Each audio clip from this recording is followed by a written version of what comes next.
जय हिंद everyone. Welcome to government exams funda. AFCAT 2021 के करंट अफेयर्स कवर करेंगे। आज इसका रहेगा पार्ट नंबर 2। अगर आपने पार्ट 1 नहीं देखा तो प्लेलिस्ट में जाकर देख लीजिए।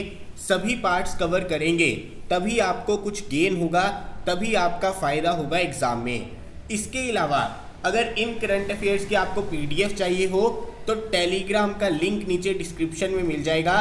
टेलीग्राम पर हमारा चैनल ज्वाइन कर लेना, गवर्नमेंट एग्जाम्स फंडा के नाम से ही है। वहाँ पर मैं इस पीपीटी की पीडीएफ जो है शेयर आपके साथ कर दूंगा ताकि आप उसको ईजिली रिवाइज कर सकें। आज पार्ट नंबर 2 में हम कवर करेंगे जो इम्पॉर्टेंट कैपिटल्स करेंसीज आपकी न्यूज़ में रही हैं या फिर कोई हेडक्वार्टर इम्पॉर्टेंट आपका न्यूज़ में रहा है, क्योंकि इस तरह के क्वेश्चन एफकेट में काफ़ी ज़्यादा बनते हैं और इसका एंड भी कोई नहीं है। आप कितनी ही कैपिटल्स याद कर लोगे, कितनी ही करेंसीज याद कर लोगे, लेकिन आज हम कवर करेंगे जो लास्ट 6 मंथ में करंट अफेयर्स में कैपिटल्स और करेंसीज रही हैं उनके बारे में। तो इम्पॉर्टेंट वीडियो रहेगी, तो शुरू करते हैं। सबसे पहले हम शुरू करते हैं मालदीव से। देखिए, मालदीव्स की कैपिटल है आपकी माले और करेंसी मालदीव्स की है मालदीवियन रुपया। इम्पॉर्टेंट है, हम वही कवर करेंगे। बार बार बताने की ज़रूरत नहीं होनी चाहिए कि ये सारी कंट्रीज़ न्यूज़ में रही थी किसी ना किसी वजह से। इसी वजह से इन्हीं कंट्रीज़ की कैपिटल और करेंसी हम देख रहे हैं ताकि एटलीस्ट हमें इतनी ज़रूर मालूम हो। आगे देखते हैं। स्वीडन की अगर बात करें तो स्वीडन की जो आपकी कैपिटल है वो है स्टॉकहोम और वहाँ की जो ऑफिशियल करेंसी है वो है करोना। इम्पॉर्टेंट है, करेंसी याद रखनी है, कैपिटल याद रखनी है। आगे बढ़ते हैं। फूड एंड एग्रीकल्चर ऑर्गेनाइजेशन के हेडक्वार्टर कहाँ पर है? रोम, इटली में है। ये बॉडी काफ़ी ज़्यादा न्यूज़ में रही है। आपको डायरेक्टली पूछा जा सकता है कि आपके FAO के हेडक्वार्टर कहाँ पर है।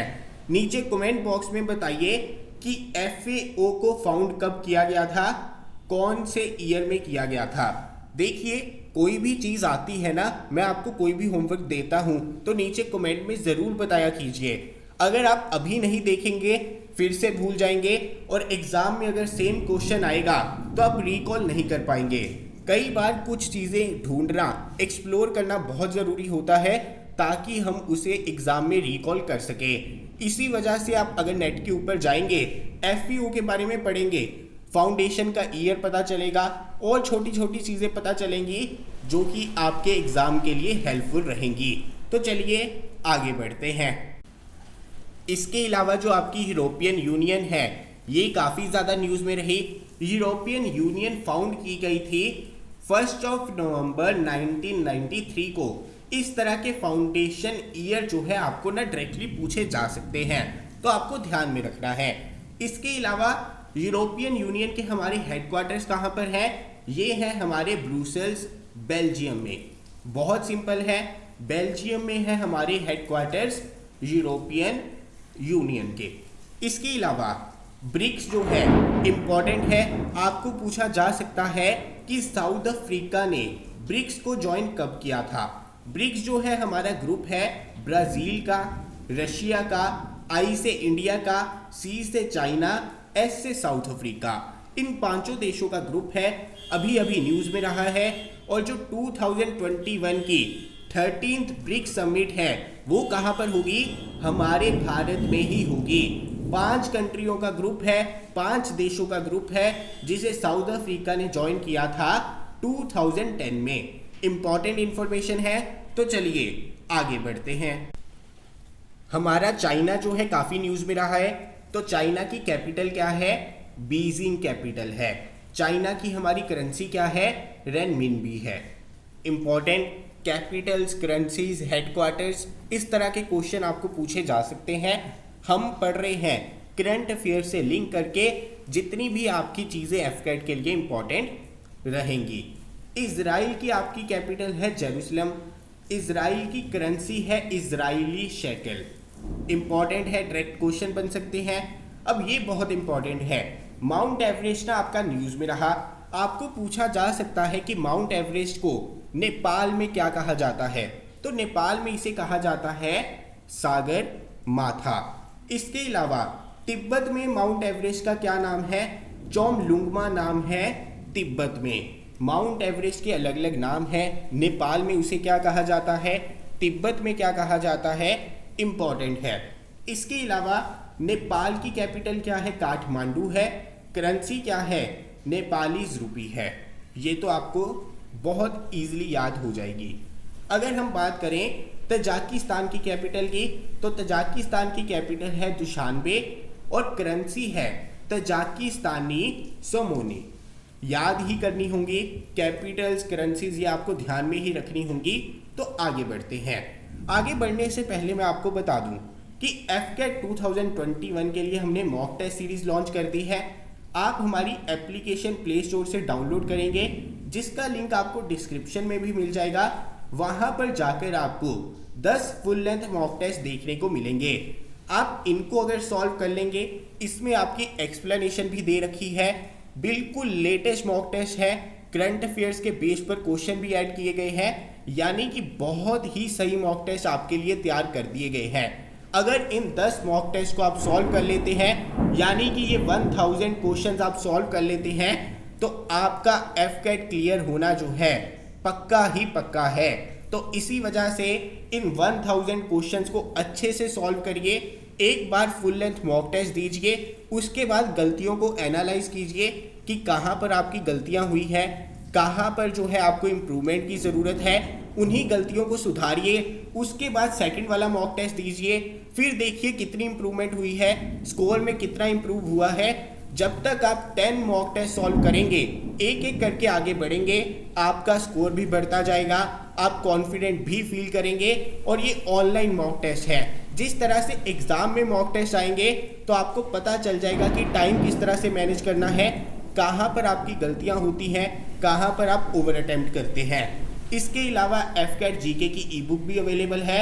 120 इसमें टॉपिक्स रहेंगे इंपॉर्टेंट, और सारी इंफॉर्मेशन, फैक्चुअल इंफॉर्मेशन इसमें डाल दी गई है।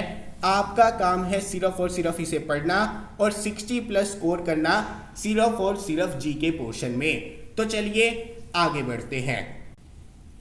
अगर आप बात करेंगे वियतनाम की, तो वियतनाम की कैपिटल है हनोई। वियतनाम की कैपिटल है हनोई और करेंसी है वियतनामीज डोंग। आगे बढ़ते हैं। इस्टोनिया की कैपिटल की बात करें तो कैपिटल है तालीन। इस्टोनिया की करेंसी है यूरो। आगे बढ़ते हैं। वर्ल्ड कस्टम ऑर्गेनाइजेशन के हेडक्वार्टर्स आपको देखने को मिलेंगे ब्रुसेल्स, बेल्जियम में। हमने अभी अभी देखा था कि यूरोपियन यूनियन के हेडक्वार्टर्स भी कहाँ पर थे? बेल्जियम में ही थे। तो आपको पता चल गया बेल्जियम में हमारे 2 इंपॉर्टेंट हेडक्वार्टर्स हैं। कौन कौन से? वर्ल्ड कस्टम ऑर्गेनाइजेशन के और यूरोपियन यूनियन के। इसके अलावा आप देखेंगे तो वर्ल्ड इकोनॉमिक फोरम के हेडक्वार्टर्स आपको देखने को मिलेंगे कोलगनी, स्विट्जरलैंड में। काफ़ी ज़्यादा इंपॉर्टेंट है। आगे बढ़ते हैं। अगर बात करें युगांडा की कैपिटल की, तो कैपिटल है काम्पला, करेंसी है Ugandan shilling. United Nation human rights council को फाउंड किया गया था 15 मार्च 2006 को। मैंने आपको बताया है जितनी भी हमारी ऑर्गेनाइजेशन न्यूज़ में रहती है, कम से कम उनके फाउंडिंग ईयर्स और हेडक्वार्टर्स आपको पता होने ही चाहिए। इसके ऊपर क्वेश्चन ज़रूर बन सकता है एग्जाम में। और इसके हेडक्वार्टर्स कहाँ पर है? जिनीवा, स्विट्जरलैंड में। आगे बढ़ते हैं। किर्गिस्तान की कैपिटल क्या है? बिश्केक। करेंसी क्या है? Kyrgyzstani song. ये भी इंपॉर्टेंट था। सेंट्रल अफ्रीकन रिपब्लिक की कैपिटल है बेंगुई। इस तरह के देशों की कैपिटल अगर आपने नहीं पढ़ी होगी तो बताना मुश्किल हो जाएगा, और ये भी न्यूज़ में रहे हैं। सेंट्रल अफ्रीकन रिपब्लिक की करेंसी क्या है? Central African Frank. अगर बात करें म्यांमार की कैपिटल की, तो नेपिदा। म्यांमार की करेंसी क्या है? क्यात। इसके अलावा कजाकिस्तान काफ़ी ज़्यादा न्यूज़ में रहा है। कजाकिस्तान की कैपिटल है नूर सुल्तान और करेंसी है कजाकिस्तानी टेंज। कुवैत की कैपिटल है कुवैत सिटी। कुवैत की करेंसी है दिनार। लास्ट में बात करते हैं इंटरनेशनल सिविल एविएशन ऑर्गेनाइजेशन के हेडक्वार्टर के, और ये आपके हेडक्वार्टर हैं मॉन्ट्रियल कनाडा में। तो देखिए धीरे धीरे करके ये इंफॉर्मेशन जो है डाइजेस्ट करते जाइए। हम इसी तरह से पार्ट्स को आगे बढ़ाते जाएंगे। एक ही बार में बहुत सारी स्टैटिक चीज़ें याद कर पाना मुश्किल है, तो इसी वजह से इन चीज़ों को रिवाइज करते रहिए, रिकॉल करते रहिए, ताकि एग्जाम में इससे रिलेटेड कोई भी क्वेश्चन आए तो आपका कम से कम गलत ना हो। इसके अलावा मैंने आपको ऑलरेडी बता दिया है कि इस पीपीटी की पीडीएफ आपको टेलीग्राम के ऊपर मिल जाएगी और टेलीग्राम का लिंक जो है डिस्क्रिप्शन में दे दिया गया है। वहां से जाकर टेलीग्राम ग्रुप को ज्वाइन कर लीजिए और हमारी लर्निंग ऐप डाउनलोड कर लीजिए, जहां पर आपको एफकेट के लिए 10 फुल लेंथ मॉक टेस्ट मिलेंगे जो कि आपके लिए सॉल्व करने काफ़ी ज़रूरी है। तो चलिए मिलता हूं अगली वीडियो के साथ। जय हिंद।